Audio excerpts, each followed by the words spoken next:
धन्यवाद गोपाल। मित्रों, परम पूज्य गुरुदेव परम वंदनीय माता जी की दिव्य उपस्थिति को साक्षी मानते हुए माँ गायत्री के महामंत्र के साथ मैं अपनी बात को आरंभ करना चाहता हूँ। माँ गायत्री का महामंत्र पावन प्रेरणाओं को प्रदान करने का मंत्र है। जो लोग पहली बार गायत्री के मंत्र के साथ परिचित हो रहे हों, उनके लिए जानना आवश्यक हो जाता है कि आखिर इस मंत्र का उद्देश्य है तो है क्या। इसका उद्देश्य बड़ा सीधा सरल और स्पष्ट है कि जो मनुष्य का जीवन है ये हम लोगों को एक सौभाग्य के रूप में भी मिला है और एक संभावना के रूप में भी मिला है।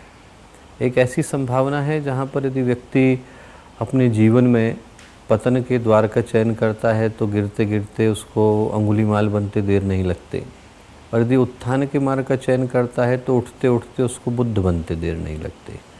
दोनों संभावनाएं, दोनों पॉसिबिलिटीज़ मनुष्य के जीवन के अंदर सुरक्षित हैं और संरक्षित है। व्यक्ति गिरे तो कंस बन जाता है, उठे तो कृष्ण बन जाता है। एक तरफ रावण बनने की संभावना है तो दूसरी ओर भगवान राम बनने की संभावना है। एक तरफ व्यक्ति के पास वो मार्ग सुरक्षित है जहाँ पर व्यक्ति अपनी नज़रों में भी गिरता है, समाज की नज़रों में भी गिरता है और अपने जीवन में सिर्फ दुख, ग्लानि और पश्चाताप के अलावा और कुछ साथ लेकर के जाता नहीं है। और दूसरी तरफ वो संभावनाएं सुरक्षित हैं जहाँ पर व्यक्ति उठता है तो उसके जीवन में गर्व, गौरव, तृप्ति, तुष्टि, शांति, वो सारी संभावनाएं निखर करके आती हैं जहाँ पर व्यक्ति सिर्फ और सिर्फ अपने साथ एक सौभाग्य को लेकर के जाता है। और वो संभावनाएं मनुष्य के जीवन में उदित हों, इनको जगाने के लिए एक संकल्प की आवश्यकता होती है, क्योंकि जीवन में गिरना तो सरल है पर उठना कठिन। पतन तो स्वाभाविक है और उत्थान कष्ट साध्य है। यदि पानी को नीचे गिराना हो तो गिरने में गुरुत्वाकर्षण ही उसकी मदद कर देता है, पर यदि ऊपर उठाना हो तो उठाने के लिए प्रयत्न की, पुरुषार्थ की आवश्यकता होती है। सारी व्यवस्थाएं बिठानी पड़ती है, बिजली के तार लगाने पड़ते हैं, पाइप बिछाना पड़ता है, मोटर लगानी पड़ती है। और ये सारी की सारी व्यवस्थाएं जुटाने के लिए एक प्रवाह से विपरीत पराक्रम की आवश्यकता होती है। उस प्रवाह से विपरीत पराक्रम को पैदा करने के लिए जहाँ पर हम लोग अपनी बुरी आदतों के साथ लड़ सकें, अपने कुसंस्कारों के साथ लड़ सकें, समाज में चल रही व्यवस्था के साथ लड़ सकें और अपने जीवन में एक सही संभावना को जन्म दे सकें, वो देने के लिए गायत्री मंत्र की शिक्षाएं काम आती हैं। गायत्री मंत्र को त्रिपदा गायत्री का मंत्र कहा गया है और इसमें 3 ही प्रेरणाएँ हैं। पवित्रता है, प्रखरता है, परिष्कार है। हम कल तक जैसे इंसान थे उससे आज बेहतर बन सके, हमारे जीवन में सकारात्मकता का उदय हो सके और एक ऐसा भाव विकसित हो सके जहाँ पर हम लोग हर क्षण, हर पल, हर दिन अपने व्यक्तित्व को निखारने के लिए कृत संकल्पित हों और प्रतिबद्ध हों। ये भाव हमारे भीतर आए। इस भाव के साथ माँ गायत्री का महामंत्र हम लोग करते हैं। मन को स्थिर करते हुए एक बार उसी संभावना का चयन करें और उसी सत्य को अपने जीवन में उतारने का प्रण करें जो हमें सही और सुखद संभावनाओं की ओर लेकर के जाती है। माँ गायत्री का महामंत्र साथ साथ ओम भूर्भुवः स्वः तत्सवितुर्वरेण्यं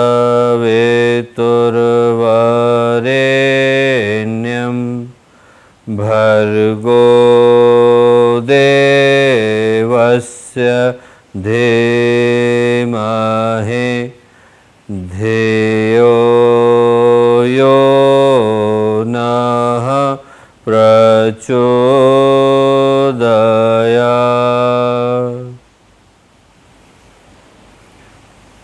परम पूज्य गुरुदेव परम वंदनीय माता जी के दिव्य सानिध्य में आज के इस महत्वपूर्ण अवसर पर, जब दिया दिल्ली देव संस्कृति विश्वविद्यालय और सोनू सूद फाउंडेशन के द्वारा संयुक्त रूप से उन विद्यार्थियों के इस प्रशिक्षण शिविर को प्रारंभ किया जा रहा है जो विद्यार्थी बड़ी ही महत्वपूर्ण परीक्षा में उत्तीर्ण होकर आज के इस कार्यक्रम का हिस्सा बन रहे हैं, तो इस कार्यक्रम के शुभ अवसर पर हम लोगों के साथ उपस्थित इस प्रशिक्षण सत्र के सभी आचार्यगण, सभी प्रतिभागीगण और प्यारे विद्यार्थीगण, प्यारे भाइयों और बहनों, मित्रों, सबसे पहले तो मैं उन सभी विद्यार्थियों को जो लगभग 2 लाख आवेदनों के मध्य में से आज के इस चयन प्रक्रिया से गुजरकर और इस प्रशिक्षण सत्र का, इस ओरिएंटेशन प्रोग्राम का हिस्सा और अंग बन रहे हैं, उन सबको बहुत सारी शुभकामनाएं।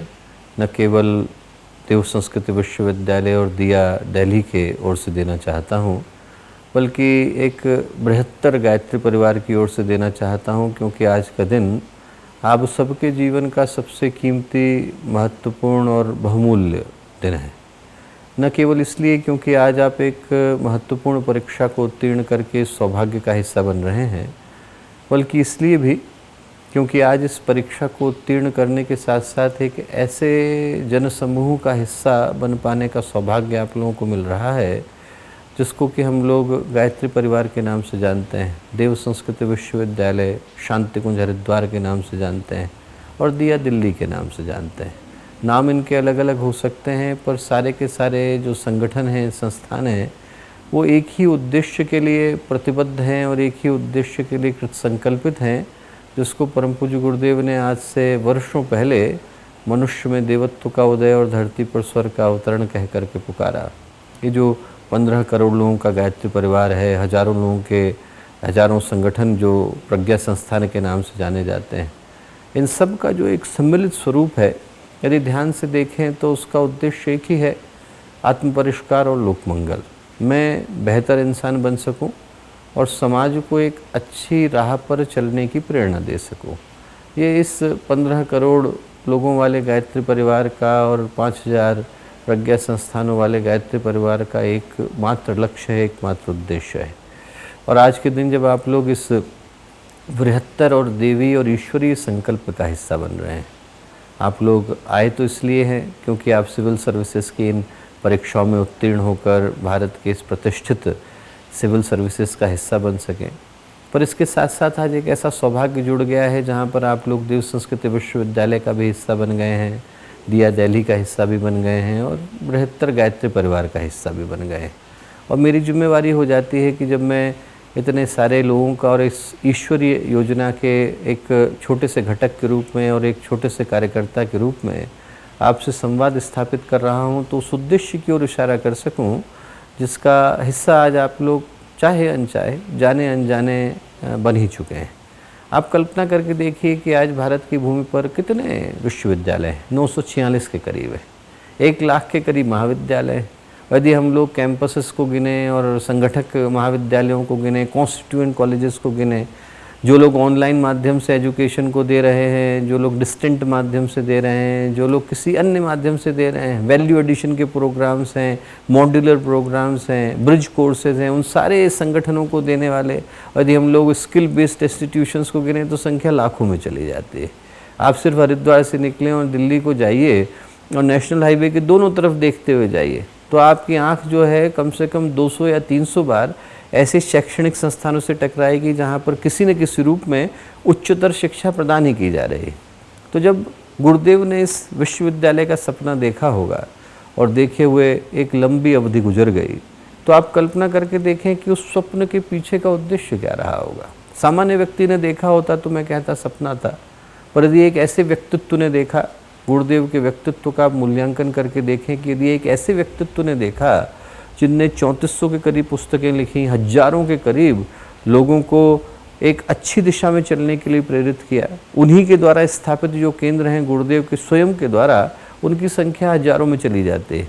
यदि व्यक्ति कुछ न करे और एक उस केंद्र पर जाए, एक उस संस्थान पर जाए जो पूज्य गुरुदेव की स्थापना है, तो शायद उसे उसी स्थान पर लौटने में 10 वर्ष लगेंगे, एक दिन में एक केंद्र देखा जाए तो आप कल्पना करके देखें कि एक ऐसे व्यक्तित्व के विषय में जिनने साधना की दृष्टि से शिखर को छुआ, ज्ञान की दृष्टि से आकाश को नापा, तपस्या की दृष्टि से जिनका जो फैलाव है और जिनका जो विस्तार है वो अपरिमित हो जाता है। और यदि उनने एक शैक्षणिक संस्थान का सपना देखा तो उद्देश्य ये तो कदापि नहीं था कि हम भी उसी भेड़ चाल का हिस्सा हो जाएं, उसी प्रवृत्ति का हिस्सा हो जाएं, उसी प्रक्रिया का हिस्सा हो जाएं और उसी परंपरा का, उसी ट्रेडिशन का हिस्सा हो जाएं जो आज अनेकों संस्थानों में घटता हुआ दिखाई पड़ता है, जहाँ पर एजुकेशन इंडस्ट्री बन गया है, एक उद्योग के रूप में है, जहाँ पर विद्यार्थी को आप एक प्रोडक्ट के रूप में देखते हैं और जहाँ पर उसका भविष्य एक पैकेज के रूप में तोला जाता है, और जहाँ पर आचार्य और आचार्यगण हैं वो सिर्फ एक कर्मचारी बन करके रह गए हैं। न उनके जीवन में विद्या के विस्तार का कोई भाव है, और न शिक्षार्थी के मन में, न विद्यार्थी के मन में उस शैक्षणिक संस्थान से ये भाव है कि मैं एक विद्या के आलय के अंदर प्रवेश कर रहा हूँ। वो भेड़ चाल का हिस्सा हम भी बने, ऐसा गुरुदेव का उद्देश्य नहीं था। तो जो मैं पहला मंत्र और सूत्र और संकेत आपको धारण करने को कहूँगा, जो आप आज भी ग्रहण करें, और जिस दिन आप अपने सभी परीक्षाओं के अंदर उत्तीर्ण हों और जब आप भारत के किसी प्रतिष्ठित स्थान पर एक अच्छे IAS ऑफिसर के रूप में और सिविल सर्वेंट के रूप में जाकर के बैठे हों, तब भी स्मरण रखें कि आज के दिन जो एक महत्वपूर्ण घटना आपके जीवन में घट रही है, वो ये घट रही है कि आप लोग भीड़ का हिस्सा होने नहीं जा रहे हैं, बल्कि आप लोग एक ऐसे सांस्कृतिक स्वाभिमान का हिस्सा होने जा रहे हैं जहाँ पर भारतीय संस्कृति के मूल मंत्रों को सिखाया जाता है, जहाँ पर ये बताया जाता है कि जीवन जीने की कला क्या है और विज्ञान क्या है, जहाँ पर ये बताया जाता है कि आप लोग अपने जीवन को सही दिशा में कैसे ले जा सकते हैं, जहाँ पर चिंतन में लयबद्धता, चरित्र में प्रामाणिकता, उद्देश्यों में उच्चता, अपनी भावनाओं में उत्कृष्टता, इनको समाहित करने के सूत्र, संकेत और मंत्र प्रदान किए जाते हैं।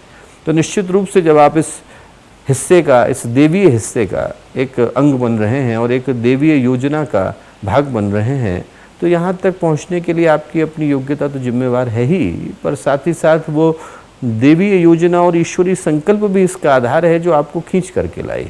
अन्य स्थानों पर तो व्यक्ति जाता है, उसको अपने जीवन के अन्य काम करने हो तो वहाँ पर व्यक्ति जाता है, आपको सब्जी खरीदनी हो तो आप जाएंगे, आपको खाना लेना हो आप जाएंगे, आपको गाड़ी में पेट्रोल भराना होता है तो आप जाते हैं, पर भगवान के यहाँ आप जाते नहीं हैं, भगवान के यहाँ बुलाए जाते हैं। और ये बात मैं पूरे विश्वास के साथ कह सकता हूँ कि आज के समय की जो सर्वोपरि आवश्यकता है वो एक ऐसे देवीय प्रवाह का हिस्सा बनना है जहाँ पर इंसान को इंसान बनना सिखाया जाता है। और आज इस कार्यक्रम के माध्यम से वो गवाक्ष, वो जो खिड़की है, वो विंडो है, वो आपके जीवन में खुल रही देख सकें तो आप इस सौभाग्य को महसूस कर सकेंगे कि सिर्फ सिविल सर्विसेज को पास करना तो किसी भी व्यक्ति के जीवन का उद्देश्य हो सकता है।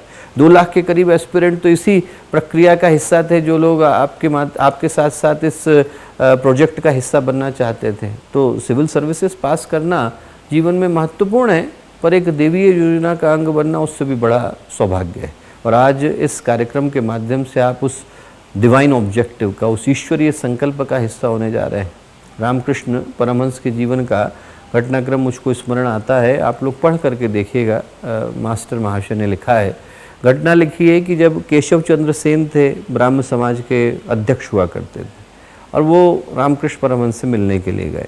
आप में से जो लोग न जानते हो वो एक बार पढ़ करके देखिए। उस ज़माने के लब्ध प्रतिष्ठ, बहुत ही एस्टीम्ड जो स्कॉलर्स हैं, उनमें से एक नाम केशव चंद्र सेन का था, और इसलिए लिया जाता था क्योंकि उनने एक बहुत बड़े संगठन को स्थापित किया, ब्राह्म समाज, जो बाद में आर्य समाज कहलाया, उसी का प्रिकर्सर ब्राह्म समाज हुआ करता था। और बहुत प्रतिष्ठा केशव चंद्र सेन की थी, उनको लोग गवर्नर के बराबर माना करते थे। और उनको जब रामकृष्ण परमहंस से मिलने का मन हुआ तो उनके लगभग 100 से ज़्यादा अनुयायी केशव चंद्र सेन के साथ स्वामी रामकृष्ण परमहंस के पास मिलने के लिए गए।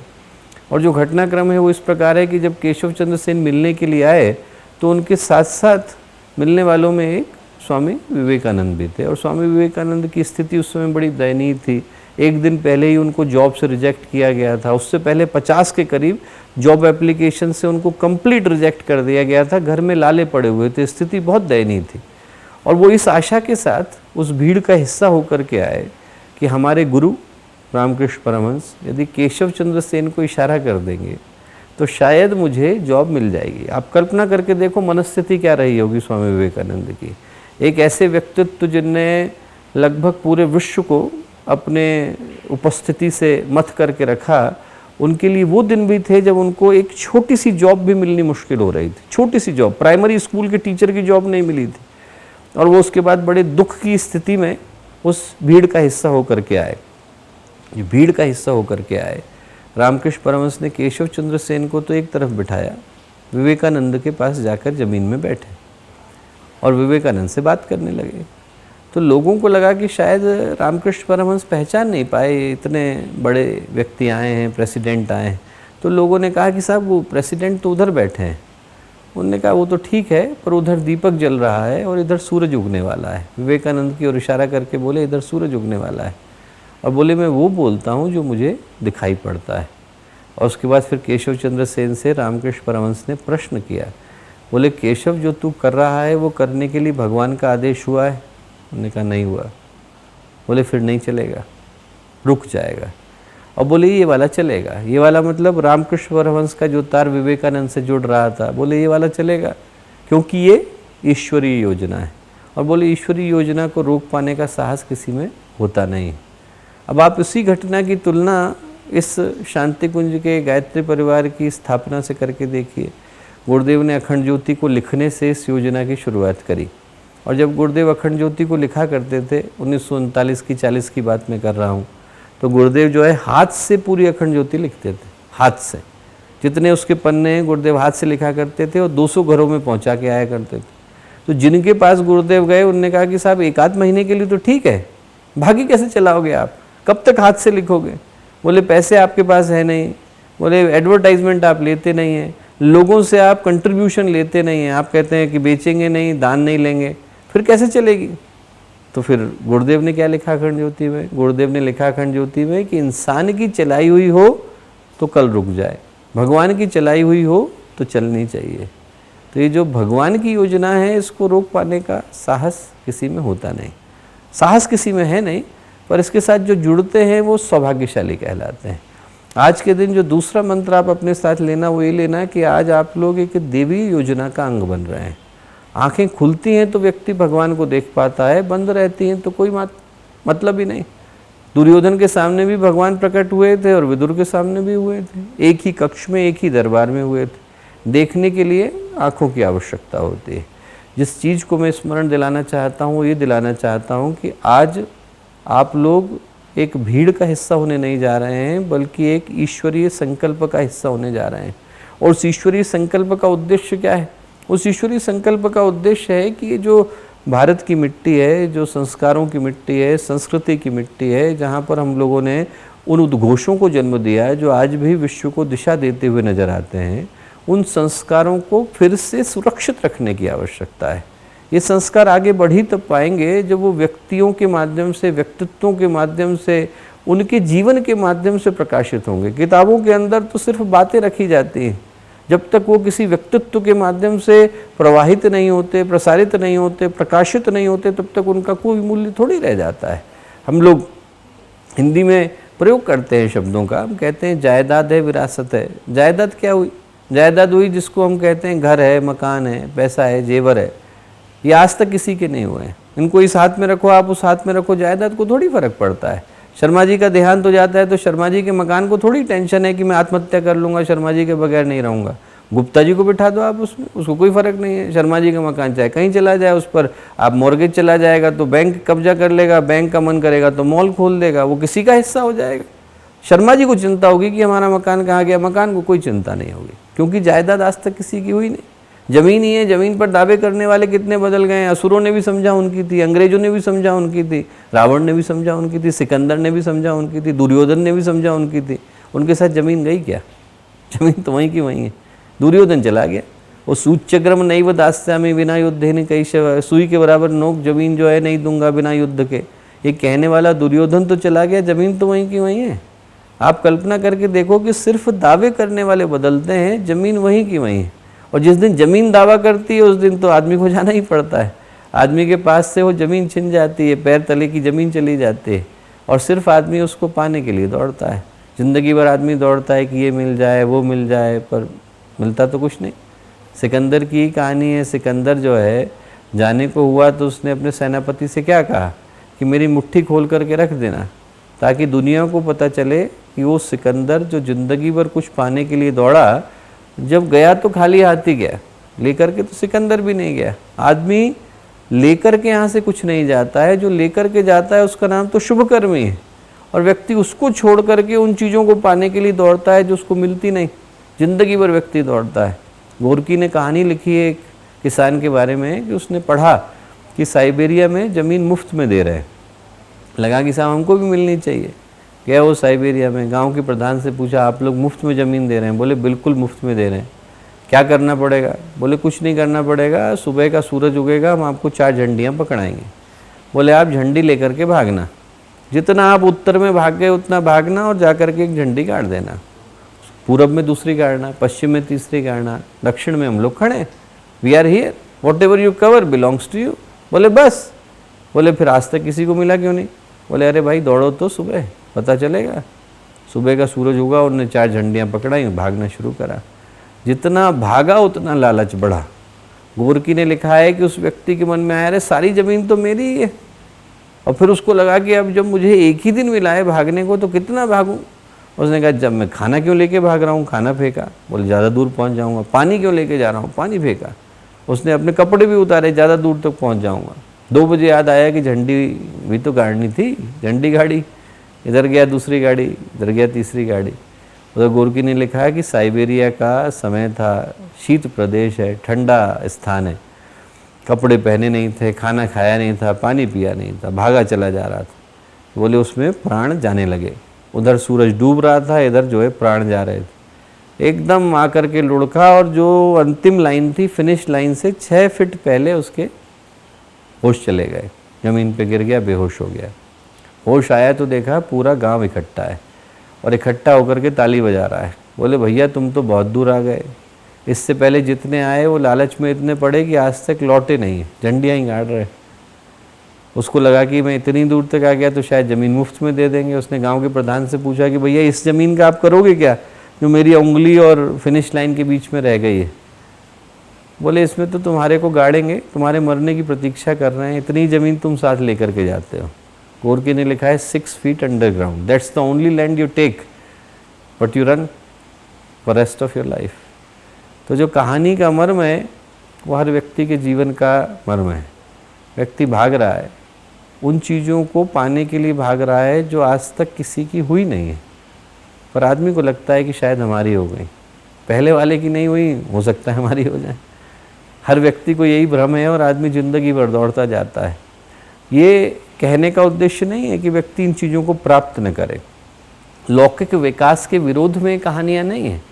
ये कहानियाँ इस चीज़ को, इस सत्यता को बताने के लिए हैं कि व्यक्ति के जीवन में लौकिक विकास तो आए पर अपने चरित्र को, व्यक्तित्व को और आत्मा को गंवा करके ना आए। क्योंकि जो चीज़ मूल्य की है वो अंदर है और जिस चीज़ से वो तय होती है उसका नाम है विरासत। जायदाद को पाने के लिए हर कोई दौड़ता है, विरासत को बनाने के लिए कोई नहीं दौड़ता। और विरासत जिन चीज़ों से तय होती है वो है संस्कार, वो है मूल्य, वो है निष्ठा।